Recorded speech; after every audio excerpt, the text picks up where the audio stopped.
Gadi keti tanafan filadhe jiru fanno jala nigike na jare utube na dabe lorra gadi keti tanafan filadhe jiru fanno jala nigike na jare utube na dabe anin beka idana jabe sidiki kena jabe yayabe jaba baran sochon bagasi gore ulanit nagarteni gagejisit idara gamtu wannote irra takare darbe garis jalu farfatami farfatami rigichi jabaga vnadabani farfatami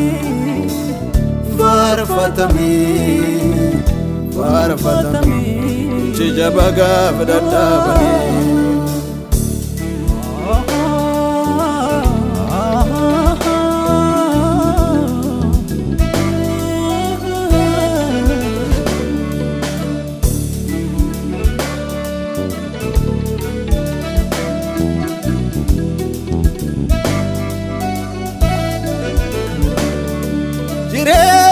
barbada namigitin tire madadaba ajire namakennu nu walin dabata harki waqa abenu guddise daimum magesa egajise durradige turi wallalumma harki waqa abenu guddise harki waqa hakabajam barabara harki waqa abenu guddise harki waqa hakabajam barabara hangati diketi tanafan filadhe jiru fanno jala nigike na jare utube na dabe lorra hangati diketi tanafan filadhe jiru fanno jala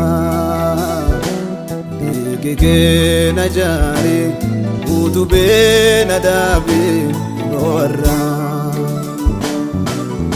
anin beka idana jabe sidiki kena jabe yayabe jaba baran socho bagasi gore ulanit nagarteni gagejisit idara gamtu wannote irra takare darbe garis jalu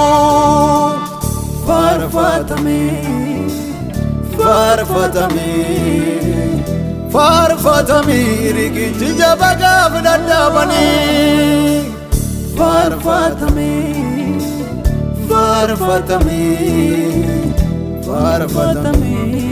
jabaga vnadabani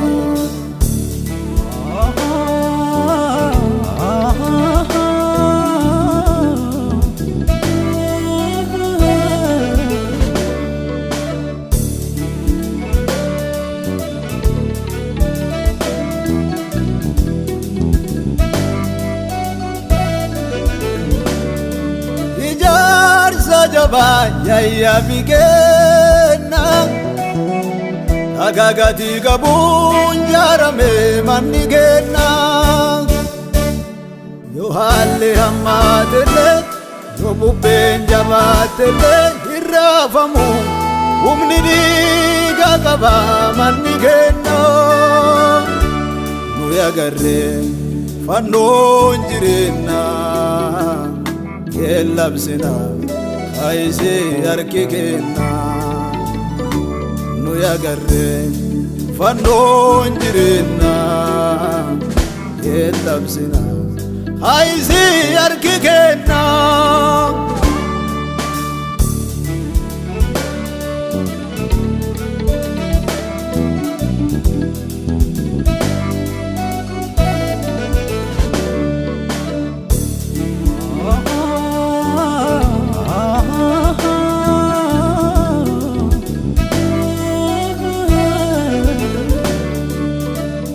Mallattoo dhiiga qaba